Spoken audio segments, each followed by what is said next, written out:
Hi, beautiful people. Today we're talking to Matthew Distefano. He is an author, blogger, a longtime social worker, and one of the hosts of the Heretic Happy Hour, which you can catch me on November something. This interview will be coming out after it, so you can see my episode there. Hi, Matthew. Hi. Yes, November something. Yes. November something. Yeah. I am just really happy to continue inviting men onto the podcast because obviously women's voices and voices of marginalized people are incredibly valuable to have in the conversation. But sort of paraphrasing from Peggy Ornstein, who wrote the book Boys and Sex, I do believe it's invaluable to keep reminding ourselves like what the, I guess, safest people in society are also going through internally, because when white, cis, straight men are healthy, it can really trickle down from there and cause more health with all of us as a society. Would you agree with that sentiment? Yeah, totally. Yeah. Okay. You're like, no, screw everybody else. Nope, I I'm out of just here. want what's mine. That's right. I'm selfish. Deal with it. Speaking of which, do you want to get started by, I just want to ask you if you know about this Harry Styles controversy wearing dresses and stuff in the shoot. No, it was just one of those things on Twitter that said, I didn't click on it though. That's the only thing I know. I was like, there's controversy about Harry Styles wearing a dress, and I was like, oh my God, there's so much going on in the world. Like, everyone, who cares? But I didn't read the article, so I don't even know what's happening. I just think it's pertinent to the opening that I just gave, because it's another one of those things where I feel so fortunate that not being a marginalized person and not being, I was going to say not being a part of the LGBTQ community, but I have like had some realizations that I definitely am bisexual now that I've sort of opened myself up to that. But regardless, I still wouldn't consider myself someone that has been really beaten down by a lot of these systemic issues and organizations that we have. So when you see someone that's in a position of societally this ultimate power, someone with fame and clout, a white guy, someone that we perceive to be straight, I don't know what his sexuality is, kind of breaking down those stereotypes and wearing a dress and just being open about that, I think it really helps open the door to these conversations. Unfortunately, the conversation has been very sticky, and he's really being just slaughtered for it by the usual suspects. Candace Owens has her panties all in a twist about it, and Ben Shapiro has his panties in a twist about it. So what do you think of some of these gender scripts that you were given? I despise the gender norms because if you don't fall into them, you get ostracized in some way. And I know, saying that as a guy, it's not going to be to the level of women or persons of color necessarily, but you still have to fit that mold. And if you don't, like, I've been called all sorts of names because I am a little bit more feminine than what is supposed to be the alpha masculine male. Even though, like, I'm super athletic, I played sports and did all that, I don't present as a typical masculine white dude, right? If that makes sense. I mean, I And think you do, but maybe well, not. it depends. It probably depends on, I guess, whatever your background is. I mean, or just your stereotype in your whatever culture you come from, whatever subculture you come from. I just think, like, people are so unique, and it's just so stifling that we'd want to put people in a box like that. I'm of the belief that God is way more creative than people would admit, and we are a very diverse, unique representation of God, and everyone is on a masculine, feminine spectrum, and moves back and forth for a bunch of different reasons, biological, experiential, whatever. And it's just unfair to anytime pigeonhole anyone. Like, if Harry Styles wants to wear a dress, like go for it. I don't feel like I want to, but so what? That has nothing to do with the situation. Yeah.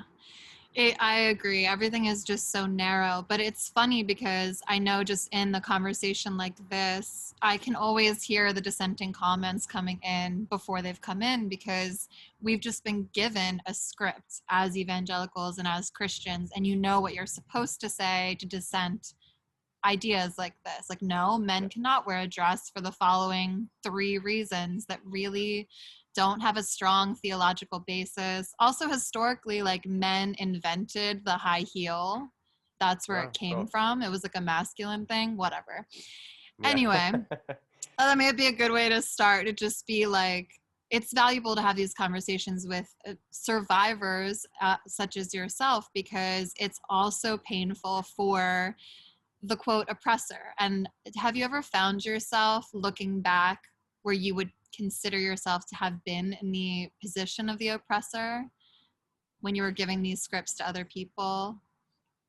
I'm sure I did, but like I'm such an introvert, and I didn't talk about my faith. I didn't proselytize. I didn't try to convert others. I kind of just tried to lay low. I played music a lot in church. I did worship. So I guess in that way, I kind of was like a de facto tacit oppressor. Mm-hmm. But I played drums, so I was in the back. But no, I mean, I can see I probably did some of that, and gave my tacit approval of the church. Um, to which, I mean, it's one of those things, like when you're born into it and that's all you know, it takes a lot of work and a lot of time and effort and perpetual existential crises to come out of it. Mm-hmm. And even if you're not on the front lines like a Ray Comfort standing on a box yelling at people about bananas or whatever, um, if you haven't seen the video, go watch it. I'll link it below. It's hilarious. The banana is proof that God exists, but whatever. If you don't have to be doing that to be the kind of oppressor. And so yeah, there is some of that you kind of look back and you're like, damn, I didn't affirm the LGBTQ community because that's not how I was told sexuality was supposed to be. Did I go out and tell people about it? No, but internally, that's something I had to repent for. And I don't say it in the evangelical Christianese sense. I mean in the Greek sense, that I needed to change my thinking, change my mind. And it started with putting aside my theology, my doctrine, and just getting to know people. I worked for a lesbian. She was doing the same stuff I was doing. I got to know her. It's this whole like contact hypothesis. We change our way of thinking by actually befriending people without an agenda. So Mm. it took all that to really be like, oh, why do I think that why should I be non-affirming? Because the Bible says, well, hold on, but I met these people and there's nothing wrong. What's the big deal? So then you go back and start to reevaluate what you've been told. Well, when was I told this? I don't know. It's always been, right? Mm-hmm. So it takes a lot of work to dig back and be like, why do I believe all these things that I believe? Because I was told when I was 5? That's not a good reason. Right, totally. But yeah, they are the most difficult things to unravel because they're so intrinsically a part of who you are after having Sure. that pounded into you for decades, and especially in the most formative moments of your life, like childhood. Sure. Is there a particular moment where you began to have this reckoning with deconstruction? Was there a particular issue? How did it begin? I wouldn't say there's like some sort of Damascus Road event, although it probably makes for a better story. It was, I mean, when I think about it, I've always been deconstructing. I just didn't know. So I was told about a literal devil, about a literal hell, and all that stuff. And I was like, this doesn't make sense when I was 6 and 7. Why can't the devil ask for forgiveness and all this kind of stuff? Like, what's the deal Yeah. here? It's just scripted. But then, so you start to have these questions, but I think these are just like little seeds in the back of your mind that eventually come to fruition later in your 20s. I always studied philosophy and critical thinking, and I always was fascinated with the violence in the Bible. Not only because it would make a cool action film, but because I was just so like dumbfounded how God could be depicted as so violent and people were okay with it. Or he could affirm slavery, like it's in the Bible, you can't deny it. And I would ask, like, hey, what's the deal with this? Well, they treated their slaves well, and I'm like, whoa, hold on. If that works for you, like whatever, that's your own, like you got to wrestle with that. That doesn't work for me. So I think all these questions piled up. And then, I stumbled upon like Dawkins and Christopher Hitchens and all these atheist debaters and philosophers. And I'm like, oh, they keep winning these arguments. Like maybe God doesn't exist. And if Mm. God does, maybe it's not even worth worshiping that God, because unless you want to like come up with this crazy apologetic, it's not a good God. It's morally reprehensible. It's a monster God. And it wasn't just it was just a pile on, and it was probably one of those things where it was like a straw that broke the proverbial camel's back. Like it was just, I couldn't affirm those things anymore because they didn't resonate in my soul. They weren't experiential. I didn't experience that with people. I didn't experience people who should go to hell forever or who shouldn't be raptured while I get raptured. All that kind of stuff that I was told, like I'm just not experiencing these things. Yeah. So what the hell?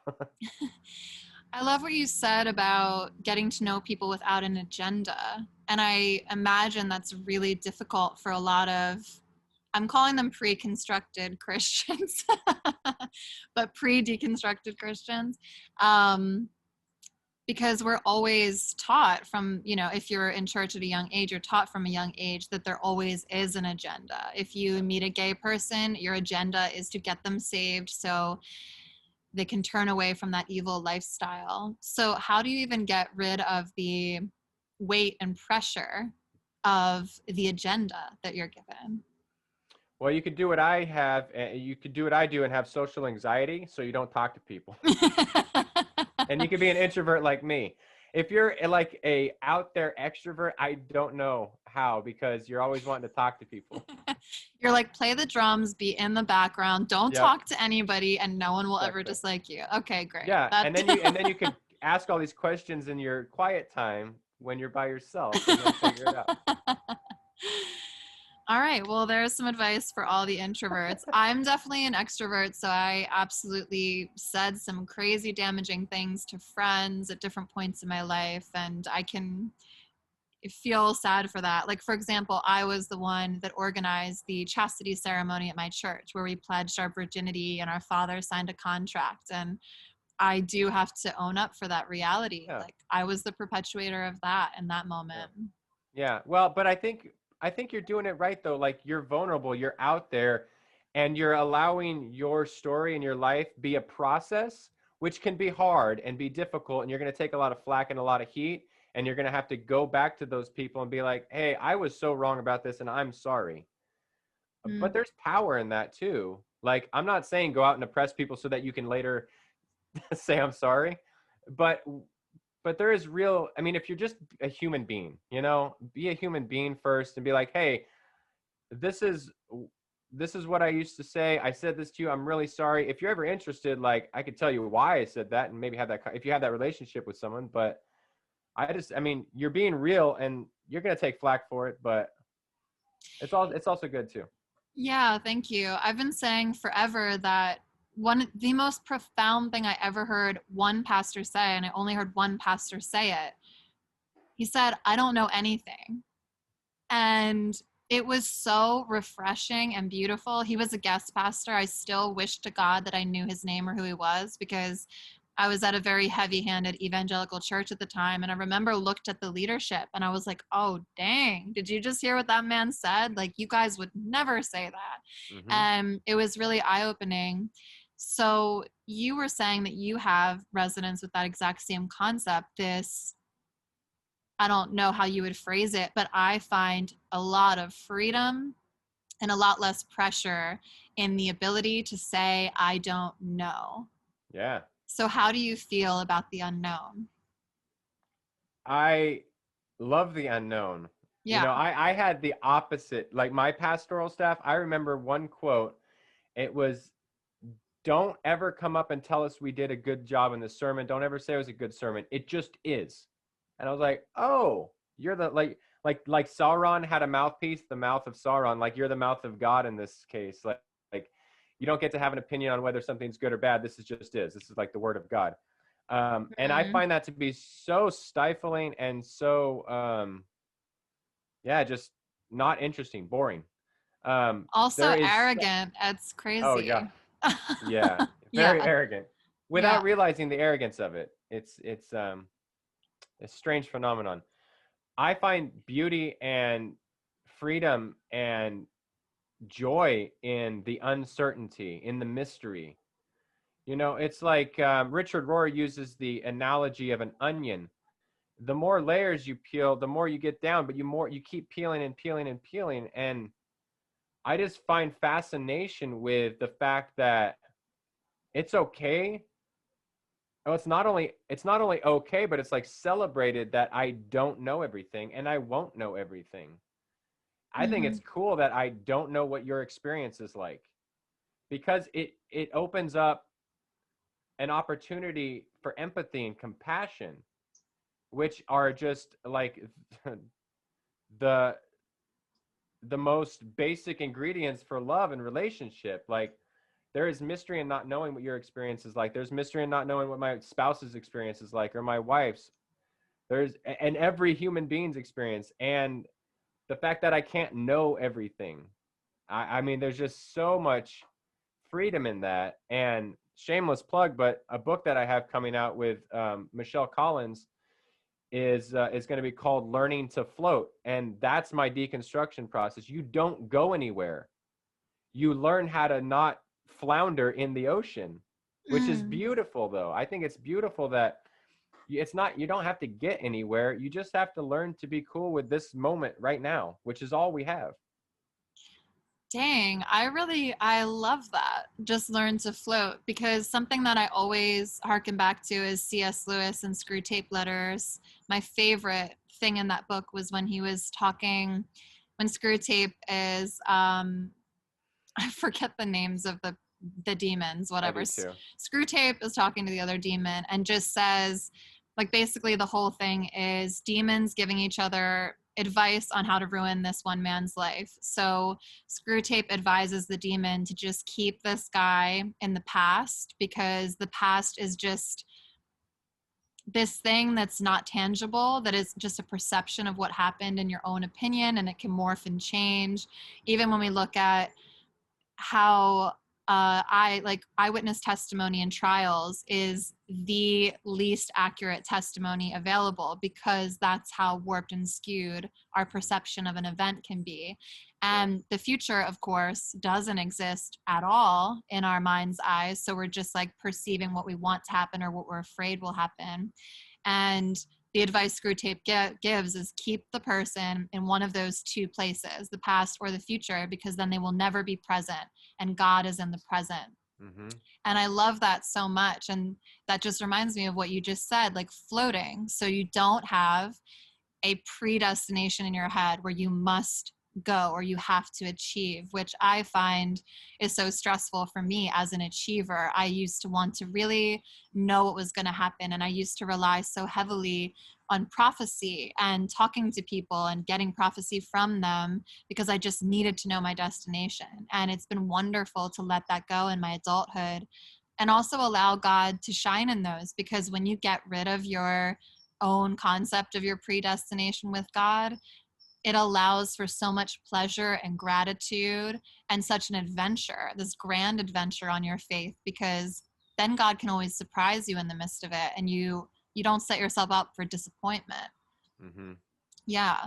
What Yeah. else? What are some other concepts in that book? So please plug away. I would love to hear more about it. Well, it was one of those things where I didn't want to write like a memoir or anything like that, but I did want to tell Are you my judging me? No. Do I'm you have just a kidding. memoir coming out or something? Yes, I do. I already told Yeah. you. I know. And I loved the title of it, by the way. I thought it was brilliant. Little double entendre. Thank you. I love a good double entendre. Yes. As a hip hop head, I love a double entendre. I'm in. Um, What was I saying? No, so but I wanted to tell my deconstruction story in some way. And my friend Michelle Collins, who is getting a doctorate in psychology, I thought it would be fun to almost do, it's not a counseling session. It's not in lieu of therapy. We disclaim that right at the start. But it's just sitting down with a friend who has that background to talk about this, because her part of her thesis is that the deconstruction process kind of matches the grief cycle. Mm. And her first book, Into the Gray, covers that. And so I thought it would be cool to kind of, it's like part, here's my deconstruction, and here's part like the psychology behind it. And the cool thing about it is that there's no like crescendo of I've made it, I've arrived. It's not a how-to. It's not here's the 12 steps of deconstruction, you're on step 6, blah blah blah. Yeah. It's like you get to the end and it's like, hey, surprise, we have no answers for you. I was But like, thanks for nothing. I want my yes, $16 back. exactly. Yes, it's just, yes, it's a big downer. No, actually, the answer is that there is no answer, and we're all going to do it together. And Mm. I'm not going to tell you what it's going to be like. I'm going to say what it's like for me. You might have some experiences that are the same. You might have some that are different. But we're going to be able to give each other that look like, man, this sucks. I know how you feel. Mm. Let's sit down and have a beer or whatever. Let's sit and talk about it. And that's it. And so, but I think there's beauty in that. And I think that's supposed to be kind of what Christian community looks like. It's messy, it's vulnerable, there's no judgment. It's not point A to point Z. It's all over the map, and that's okay. Yeah, I really love that. And obviously, I completely agree. Is religious trauma a part of that book? Do you address that? Only briefly, and I think Michelle maybe addresses it in her book, Religious Trauma Syndrome. Is that what it's called? Yeah. It's actually, I learned more about it. It's not a syndrome, it's just religious trauma. Oh, okay. But yeah, I'm just asking because if you're saying that it, you sort of compare it or liken it to the steps of grief, Mm. I feel like that was definitely a huge part of my experience. But what are some of the common elements of that path that you see people go down? Like, what are some of the steps, even if they're not purely defined? Of the deconstruction? Yeah. Well, I mean, I don't know to the extent of which it's exactly like the grief cycle. And I know the grief cycle, you kind of hop around a lot, but I know a lot of people, there is an element of denial.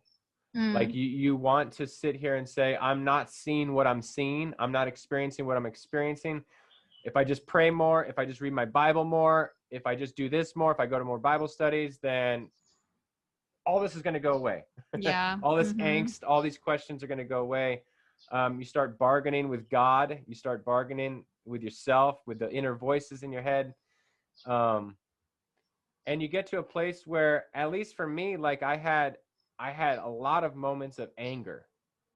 Anger was huge for me too at first. Yeah. Enormous. Yeah, because Yeah. I saw rape culture was a huge part of what came up for me because I think that different people sort of have their Achilles heel just throughout life. And then when you have Christianity, which to me, in the evangelical nature, brings so much immediately like repression of those things, then it can really amplify and pervert the thing that you were already struggling with. So if you're struggling with, like, if you're a financially motivated person or you're selfish in some way, maybe you'll go to a prosperity doctrine kind of church that's like affirming that and making it worse for you. Like, I think there's so many dangerous evangelical spaces that just, like I said, worsen these issues that we already have. And for me, sex has always been such a giant fascination for me. So getting purity culture and all of that repression coming out of that and seeing what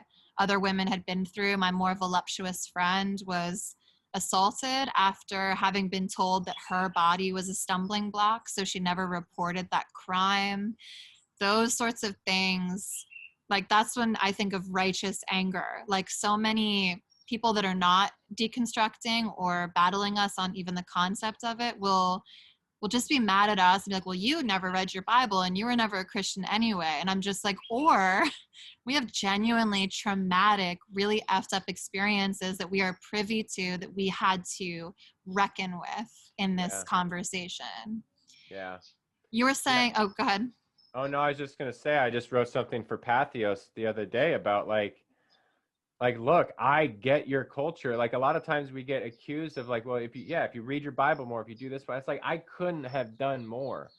I spent 25 years in the world. Like I was there Sunday morning, setting up instruments and breaking them down and playing, breaking them down again and coming back Sunday afternoon for nights. Like I did the whole 9 yards. Like a lot of us did. So we get it. Like we've been there. So, maybe come to the other side and then see how it is before you start lashing out and accusing that we don't know what we're talking about. Totally. Yeah, absolutely. So you were also saying too, before we started talking, that sexuality for you was a part of your deconstruction. Would you mind sharing a little bit more about that? Yeah, it's like I was telling you before we hit record, and what we talk about in the book is that when you deconstruct, at least this was my experience, and it's been a lot of other experiences from people that I've met on social media and things. You deconstruct like theological ideas. Oh, I don't know about hell anymore. Oh, I don't know if the Bible's inerrant anymore, or this and that, rapture. And you don't think about the other things of life, like what it means to be human, what it means to be a sexual human, all this and that. And that's one of those ones that pops up. And you're like, okay, you don't believe this evangelical doctrine and this and this and this, and you keep going down this rabbit hole, which I think is a perfect analogy. And you get to be like, okay, well, what about sexuality? What about my sexuality? What about my spouse's sexuality? Because we got married before either of us deconstructed. We got married as good evangelical boys and girls, like went to the pastor for premarital counseling, which was a joke. Oh, wait, you can finish your thought, but I want all the details about this. Honestly, I don't even remember. I think I blocked it out. Wait, can I ask, tell me if it's TMI, but did you both make it to the altar or did you have sex beforehand? Oh, no, we were virgins. Oh. Through and through. Did you kiss? Pat on the back. Wow, congratulations. Were you like 16? No, almost 22. Okay, yeah. I waited till I was 22 as well, but I didn't quite make it to the altar. Wow. Yeah, with previous to this, if you haven't blocked too much of it out, did you both talk about these things? Did you have any difficulty with it leading up to your marriage, or were you both kind of like hook, line, and sinker, we're doing this way? I mean, we talked about it. We struggled. I mean, we made out and stuff, and we had those moments where it's like, oh, we're getting up to that line of sin. Right. Which for you was what, like anything below the neck? Yeah, I think anything that got to like, I can never pronounce this word, ergonomic, not ergonomics. I was like, I don't think. Erogenous zones. Any erogenous zone. Ergonomic zones. Okay. Yes. That's a new one. I love that. Okay, no erogenous zone. Well, which is funny because as a sex educator, then you realize that almost any part of your body can be an erogenous zone or an ergonomic zone. Or an ergonomic zone, depending on what you're talking about. Okay, so sorry, I was just feeling nosy about that. So, but that's fascinating too, to know that you both went in with this mindset and then you end up deconstructing. Did you deconstruct together, or were one of you kind of torturing the other one for a minute in that process? Yeah, that's a great question. I think I tortured my wife a little more because I kind of led the charge in terms of just like, hey, I don't know if I believe any of this stuff anymore. And I was not vocal about it at first, but once I started being like, I think I want to write, I guess I got to get on social media and start sharing some thoughts. Hey, I'm going to write for these places. So I got picked up as a contributor for a couple places. I was like, well, I'm going to share my thoughts and see what happens. That was really hard on family, especially her family. Her grandfather was a pastor for like ever at our church. Their family was hardcore into the church and all that. So Lindsay's husband's out there talking a lot of stuff now. Yikes. So that gets difficult. Did you have your daughter yet or no? Yeah, she was super young though at the time. So Well, this, yeah, because I imagine yeah, that would also like perpetuate fear in the people that are watching, like, totally. oh no, Oh now they're yeah. gonna raise their daughter wrong. Yeah, they're going to Yeah. raise her to affirm the gay community, and they're going to do all this. They're not going to be leaving hell. They're not going to teach this, and They're gonna they're gonna, force her to be trans. right, probably. God knows what they thought. I don't know. But yeah, but she processed through all of it and was like, I've always felt that. I've Mm. always felt it's wrong to not affirm gay people. I've always felt hell was wrong. I've never wanted to read my Bible. I always thought it was absurd. And I was like, well, I still like it kind of, but you do you, right? Uh, Yeah. so she was like right there with me, but obviously was not as vocal. Like she's a nurse. She doesn't like do this kind of stuff in the public eye in any sort of way. But now it's funny because she's gone so far like to where it's like, I don't want anything to do with church, nothing. Like I believe in God, but I wouldn't consider myself a Christian. I don't even know if I do either. I just don't think about it. I don't think about that label, but I definitely like love studying Christian theology and all that kind of stuff. But I think we were close enough in our deconstruction to where it's not like some of these tragic stories you hear about. I've known some people who were deconstructing, their spouse would be like quoting Jonathan Edwards at them. Oy. Like, Yeah. what? Like you're telling your wife that she's going to go burn in hell and all this kind of stuff. Like, and you guys like sleep in the same bed. You guys make breakfast in the morning together. I'm like, damn, that sounds terrible. Yeah. Yeah. I can imagine how difficult that would be because that's what coupledom, it always has its challenge of when someone is growing or if you're growing in the same direction or different directions and how you make amends with that, especially if you have a new child. I have an 11-month-old now, so even while pregnant and even before then with the God is Great channel and stuff, I have just been having a hard time not feeling that telling children about hell and eternal damnation is actually just abusive. Mm-hmm. I I can't see it any other way. I cannot imagine looking at my son and saying, and for these minor things like Harry Styles, like he's going to hell because he's wearing a dress. Like there's so many reasons that we tell our children they're going to go to hell, and they're children and they're so malleable. But like to your point too, I think it's interesting that you were hearkening back to moments in your childhood and remembering how you always had these theological issues because that just reminds me of Jesus being like, from the mouth of babes, like these children have real faith. You guys don't even know what you're doing. Look at the children. Go talk to my daughter. She's 10 and she will tell you like it is about the LGBTQ community. And she will, I don't have to say nothing. I just, Oh, what does she say?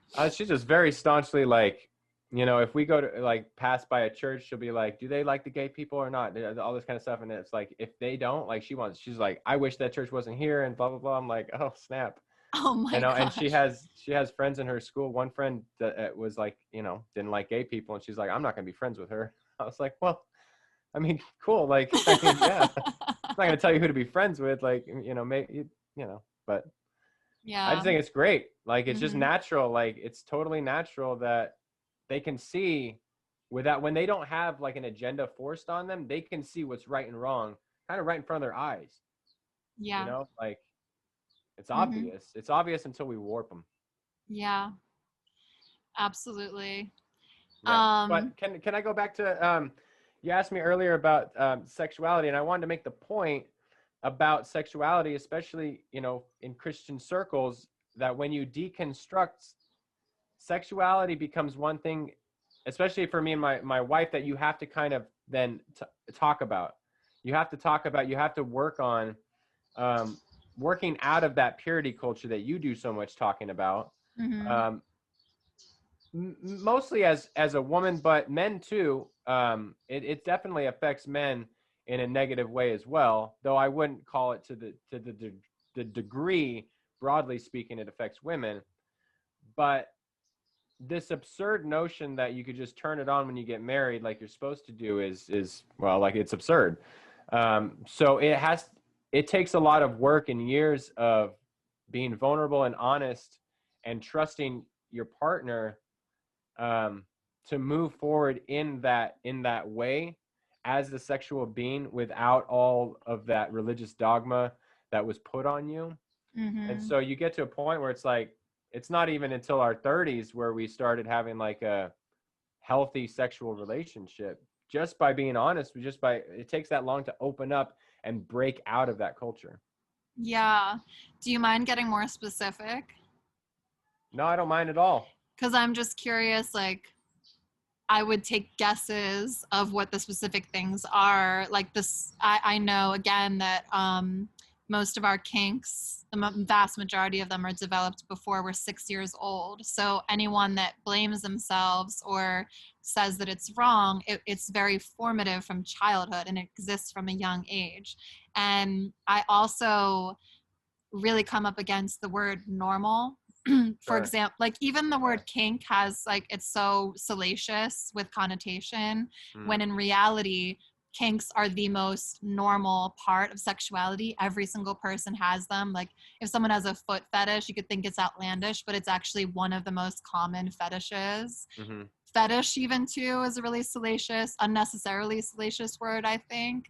um but is it that kind of things, like your chemistry or your personal desires, or what It's were some of the things? Yeah, it's the whole 9 yards. It's especially just opening up emotionally and just being present in the moment with someone else. And yeah, I'm like you. I'm like, fuck. No, can I say that? Oops. Yeah, no, Uh, sure. We fuck allow no. heathens on this show. Yeah. Okay. Well, fuck normal. Like, normal is just so absurd. Um, so Yeah. I don't even know what people are talking about when they talk about that. But the big one for us was just emotional connection and being present, without like, hey, this is for this. You're having sex for like a goal. And yes, orgasm is great, and that seems to be like a goal, but it's like, maybe that's the wrong way of doing it. Maybe that's kind of just beside the point, and that'll take care of itself. Obviously, the woman's role of serving their man, like we're taught in the church, is completely horrible, and that whole agenda needs to be burnt to the ground in the worst of ways, or in the best Amen. ways, I should say. Yeah. um I honestly, as a man, I'm like so offended by that, because like, I cannot imagine being with someone who did that just for me. Like, I would just be like so repulsed by that, by like, really, like, please don't do that for me. That's absurd.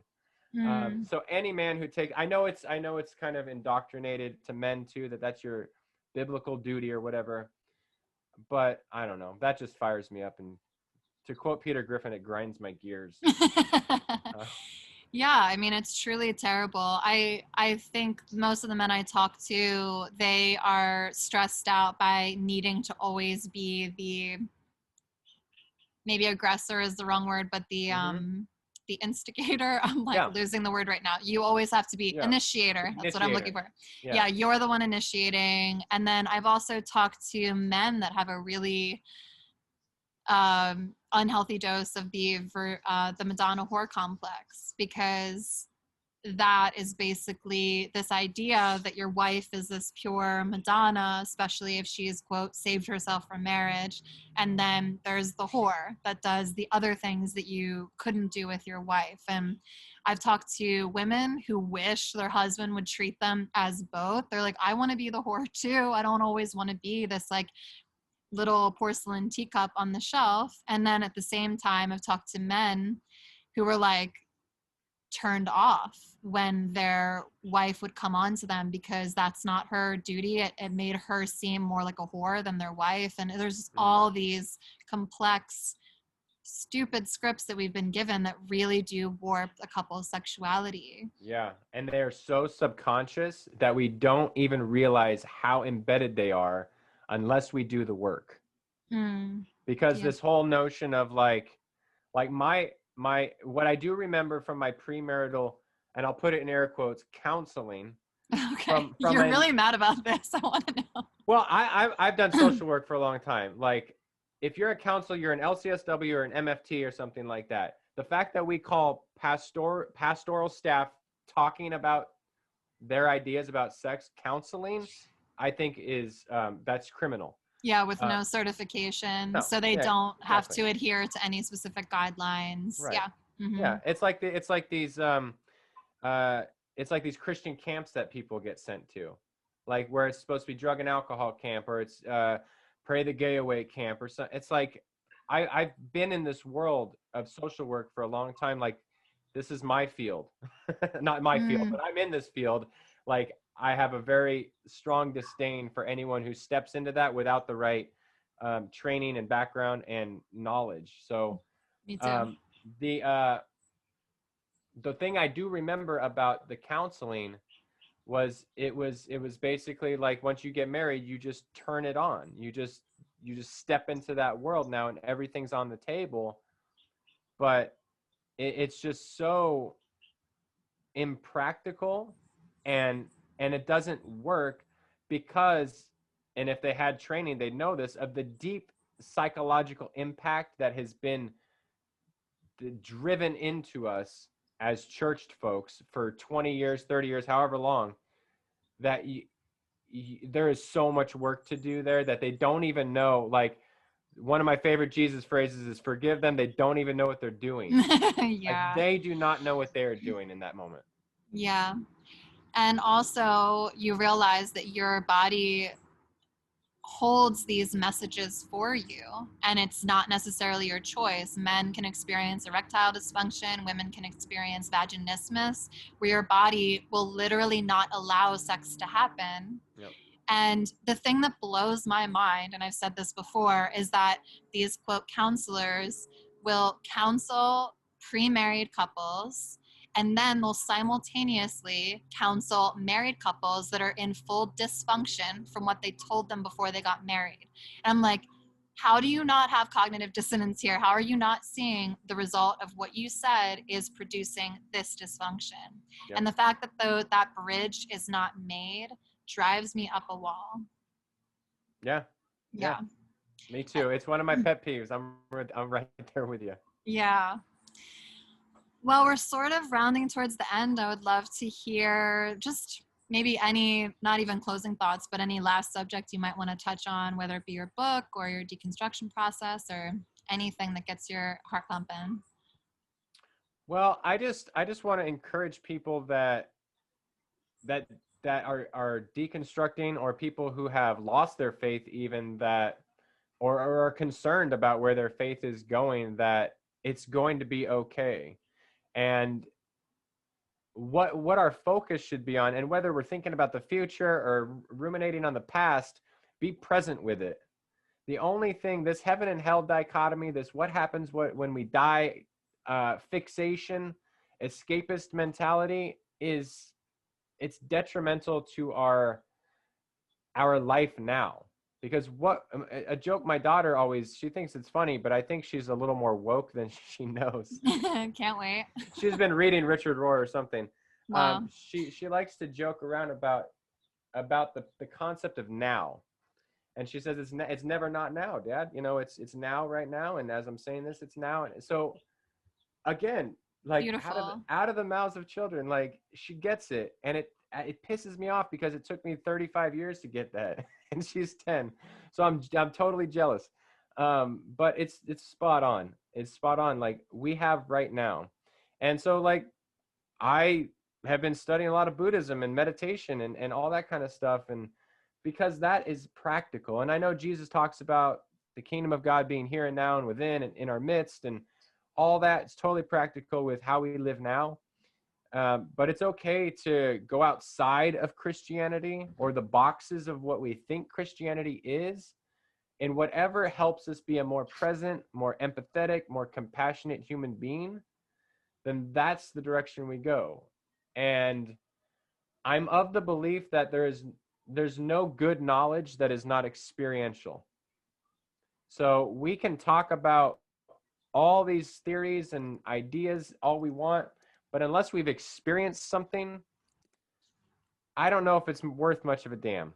It's like reading a manual on how to ride a bike. Unless you ride the bike, you can't say I know how to ride a bike. So we got to experience things in life and experience them without agenda as much as possible. I love it. What you're saying right now, the verse Matthew 10:39 just came to me. Whoever finds their life will lose it, and whoever loses their life for my sake will find it. That just popped into my head because I'm just thinking about how genuinely scary deconstruction process is. Yeah. For me, I called it my prodigal son journey because I didn't have the language of deconstruction. And Sure. I did feel exactly that way. I felt like I'm about to lose everything that I've been clinging on to because there's something about it that just doesn't feel right. At the same time, having been taught that my heart is deceitful and my flesh is evil and I can't trust myself. So you sort of have to climb over so many mountains of fear to even begin the deconstruction process. But for me, Matthew 10:39 really sums it up because a lot of us, I feel, have to be prepared to lose everything as we know it in order to find what it is we're actually looking for. And my prayer was always that God would be beside me, that he would never abandon me, which is biblically sound too. Like that verse, neither height nor depth, nor angels nor demons, like that is one of my favorite verses of all time. You cannot be separated from the love of God. So I just want to acknowledge how scary it can be. And what you're saying is deeply challenging for people because what you're asking them to do is come to terms with that fear and just look at the face of fear and be like, all right, well, I'm going to do this anyway. Yeah. How did you find the courage to do it? Did you ever actually feel very scared that you would lose your faith forever? Oh yeah, and I did. I straddled that agnostic atheist fence for a while. But yeah, it's just I said something to a friend, Michelle, who I wrote that book with, that there's no way out. The only way out is just to keep going through it. It's just the only way out is through it. And it's terrifying. It's Yeah. totally terrifying.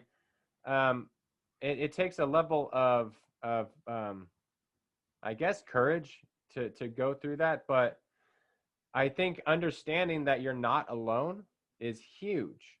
It's huge. You don't know where you're going, but the fact that there are other people not knowing where they're going also is super beneficial. Is Yeah. super. It's life. It's salvific if you want to use Christian terms, right? Yeah. Yeah. It's really great to have all these resources too. I'm glad you've done all the writing that you've done. I'm sure it all exists someplace too. Do you ever look back at your old work with publications and see kind of the deconstruction process? Like, is there writing out there that really shows that? Yeah, I mean, if you look at my first book, All Set Free, and you look at my latest books, um, it's not that I necessarily completely disagree with everything. I'm just no longer there. So I think something that's terrifying for to be a writer is that you're almost, especially if you're going to do it vulnerably, you're almost taking like your entire library almost becomes a journal, unless you're doing like academic writing, very specific niche writing. If you're doing more conversational writing like I do, it's almost saying like, here's my journal, like be kind. Yeah. You know, so you do see that process, or you listen to like Heretic Happy Hour early episodes, and that's only 3 years ago. Um, or interviews. I don't like sit there and listen to my own interviews from like 4 or 5 years ago, but I know for a fact that I at least would cringe twice. Yeah, for sure. I would probably be the same way. I wanted to address that element of fear because I had a really beautiful Buddhist awakening while I was in the midst of my divorce. And a Buddhist friend of mine gave me a book from a monk whose name I can't remember about mourning and the beauty of mourning, as in weeping and like going through a process. Sure. And I just realized that in evangelicalism that you always had to be so happy all the time. I don't remember feeling truly vulnerable because even if I was going through something really confusing, I couldn't actually raise my hand and say, hey, this is what's happening, because I already knew they would have the answer, and then it wouldn't satiate me because it was the problem that I was having. Yeah. So when my friend gave me that book, I was like, oh my gosh, this now reminds me of Song of Songs. There is a season for everything. There's a time for mourning. And this book was the first thing that actually gave me permission to not wallow in that, but to actually experience it, which is what the book said, like your daughter says, to live in the now, to be present, to address what's happening in your body. When I read Jamie Lee Finch's book, You Are Your Own, it made me realize that your body keeps account of things that has happened to it, and you actually have to process those things to get over them versus pray it away, stifle it down, like God is bigger than this. So what are some other just Buddhist things? Obviously meditation you mentioned. What are some other concepts that you see that you can easily integrate into Christianity? The one I love, and I think it's the difference between like Theravada and Mahayana Buddhism. I see no difference between the way of Jesus and the way of the Bodhisattva. That it's not about my own enlightenment. It's about the enlightenment of everyone. And I'll step into that last. I love that. I think it's like, wow, this is Paul. This is Jesus. This is good Paul, not not murderous Paul, yeah. not the other stuff. A side note, I think Paul gets a bad rap, but that's a topic for another day, maybe. Oh, me too. Yeah. And I love the Buddhist writers, and even Richard Rohr, the Franciscan, talks about this, is that the ego is neither good nor bad. The ego just is. In its proper place, the ego allows us to talk.